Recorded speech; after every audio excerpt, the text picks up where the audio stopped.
ಶುಭೋದಯ. ಶೃಂಗೇರಿ ಸುದ್ದಿಗೆ ಸ್ವಾಗತ. ಓದುತ್ತಿರುವವರು ಮಿಥುನ್ ಗುಡ್ಡೆತೋಟ.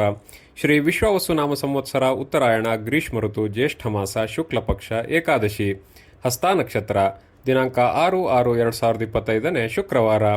ಮುಖ್ಯಾಂಶಗಳು: ವಿಶ್ವ ಪರಿಸರ ದಿನಾಚರಣೆ. ಸುದ್ದಿಯ ವಿವರ. ನಾವು ಪ್ರಕೃತಿಯನ್ನು ರಕ್ಷಿಸಿದರೆ ಮಾತ್ರ ಅದು ನಮ್ಮನ್ನು ರಕ್ಷಿಸುತ್ತದೆ ಎಂದು ತಾಲೂಕು ಪಂಚಾಯಿತಿ ಕಾರ್ಯನಿರ್ವಹಣಾಧಿಕಾರಿ ಸುದೀಪ್ ಹೇಳಿದರು.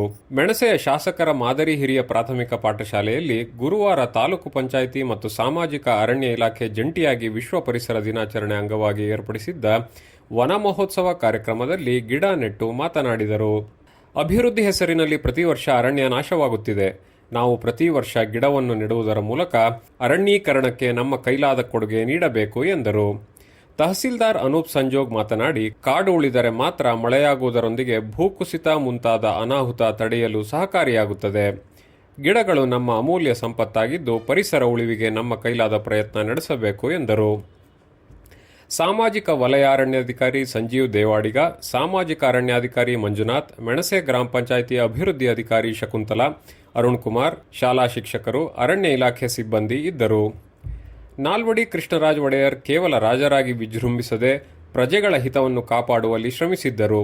ಪ್ರಜಾಪ್ರತಿನಿಧಿ ಸಭೆಯಲ್ಲಿ ಮಹಿಳೆಯರಿಗೂ ಆದ್ಯತೆ ನೀಡಿದ್ದರು ಎಂದು ಕನ್ನಡ ಸಾಹಿತ್ಯ ಪರಿಷತ್ತಿನ ಆಗುಂಬೆ ಗಣೇಶ್ ಹೆಗಡೆ ಹೇಳಿದರು. ಅಡ್ಡಗದ್ದೆಯಲ್ಲಿ ಕನ್ನಡ ಸಾಹಿತ್ಯ ಪರಿಷತ್ ಬುಧವಾರ ಏರ್ಪಡಿಸಿದ್ದ ನಾಲ್ವಡಿ ಕೃಷ್ಣರಾಜ ಒಡೆಯರ್ ಅವರ 141ನೇ ಜಯಂತಿ ಕಾರ್ಯಕ್ರಮದಲ್ಲಿ ಮಾತನಾಡಿದರು. ಮೈಸೂರು ಸಂಸ್ಥಾನ ವಿಶ್ವಮಾನ್ಯವಾಗಿ ಸರ್ವಾಂಗೀಣ ಪ್ರಗತಿ ಹೊಂದಲು ಕಾರಣೀಭೂತರಾಗಿದ್ದರು. ಕನ್ನಡ ಸಾಹಿತ್ಯ ಪರಿಷತ್ತು ಸಂಸ್ಥಾಪನಾ ಅಧ್ಯಕ್ಷರಾಗಿ ಕನ್ನಡದ ಏಳಿಗೆಗಾಗಿ ಶ್ರಮಿಸಿದ್ದರು. ಅವರ ಆಳ್ವಿಕೆಯಲ್ಲಿ ಗ್ರಾಮ ನೈರ್ಮಲೀಕರಣ, ವೈದ್ಯಕೀಯ ಸಹಾಯ, ವಿದ್ಯಾಪ್ರಚಾರ, ನೀರಿನ ಸೌಕರ್ಯ ಮತ್ತು ಪ್ರಯಾಣ ಸೌಲಭ್ಯ ಮುಂತಾದ ಕ್ಷೇತ್ರ ಸ್ವಯಂ ಆಡಳಿತಕ್ಕೆ ಒಳಪಟ್ಟಿದ್ದವು ಎಂದರು. ಕನ್ನಡ ಸಾಹಿತ್ಯ ಪರಿಷತ್ ಅಧ್ಯಕ್ಷ ಶೃಂಗೇರಿ ಸುಬ್ಬಣ್ಣ ಮಾತನಾಡಿ, ಸಾಹಿತಿ ಎಚ್.ಎಸ್. ವೆಂಕಟೇಶಮೂರ್ತಿಯವರ ಭೌತಿಕ ಶರೀರ ಮರೆಯಾಗಿದ್ದರೂ ಅವರ 100ಕ್ಕೂ ಹೆಚ್ಚು ಕೃತಿಯನ್ನು ಸಮಾಜಕ್ಕೆ ನೀಡಿದ್ದಾರೆ ಎಂದರು. ಇದಕ್ಕೂ ಮೊದಲು ನಾಲ್ವಡಿ ಕೃಷ್ಣರಾಜ ಒಡೆಯರ್ ಭಾವಚಿತ್ರಕ್ಕೆ ಪುಷ್ಪನಮನ ಸಲ್ಲಿಸಲಾಯಿತು. ಅಡ್ಡಗದ್ದೆ ಗ್ರಾಮ ಪಂಚಾಯಿತಿ ಮಟ್ಟದ ಸಾಹಿತ್ಯ ಸಮ್ಮೇಳನದ ಖರ್ಚು ವೆಚ್ಚ ಮಂಡಿಸಲಾಯಿತು.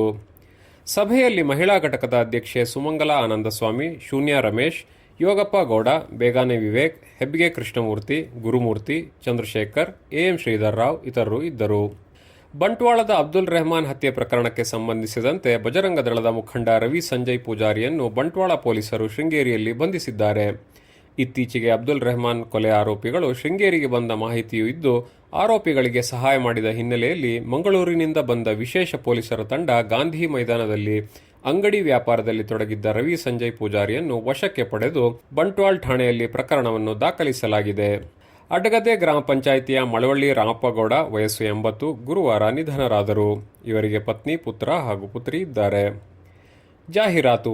ಮೆಣಸೆಯಲ್ಲಿರುವ ಹಾಲಂದೂರು ಸಹಕಾರ ಸಂಘದಲ್ಲಿ ಮಾನ್ಸೂನ್ ರಿಯಾಯಿತಿ ದರದ ಮಾರಾಟ ಆರಂಭಗೊಂಡಿದ್ದು, 10% ರಿಯಾಯಿತಿ ಆಯ್ದ ವಸ್ತುವಿನ ಮೇಲೆ ಇದ್ದು, ಷೇರುದಾರರಿಗೆ ವಿಶೇಷ ರಿಯಾಯಿತಿ ಇರುತ್ತದೆ.